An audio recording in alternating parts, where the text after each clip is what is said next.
So before I go into the first faction, I'm going to do a quick overview on the Greek city-states. The Greek city-states are, well, three of them are DLC, and then the other two are, one of them is free DLC, and then the other one comes with the Hannibal at the Gates pack. Now, modern-day Greece is nothing but a shadow of what it used to be in classical antiquity. The Greeks were the best of traders, and for a time they had the best fighters in the civilized world. Their tactics won them many battles, and they even went against the Persians. The DLC that is associated with them was a bonus if you pre-ordered the game. Now, obviously, people who pre-ordered the game knew that Rome 2 was a disaster when it came out. The Greeks prefer spears over swords, making them more defensive than other factions, but do not make the mistake of attacking them head-on. They can be offensive too, mind you. The Greeks tend to last longer than the Romans, although they do not have the same options as them.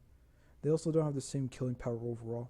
The Greeks rely heavily on hoplites, however, I am not sure if they can work in a similar fashion to the Romans. In any case, the Greeks will struggle against factions that are good initially, especially if they get flanked. However, they are very fun to play as once you learn the abilities and being disciplined. Speaking of which, because they are civilized, most, if not all, Greek units are disciplined. This means that they ignore the minus 30 morale penalty that when the general dies, that lasts for about 30 seconds and goes straight to the permanent minus 15 morale penalty. Overall, each faction can bring a very good spear unit that makes the game plan slightly different from the other.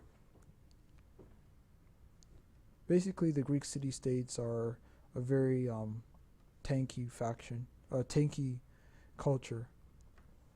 They are very good for what you can do with them.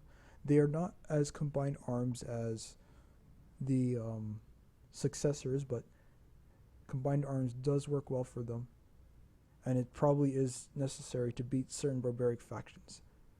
So I'm gonna take a quick minute break, and I'll be back to you guys.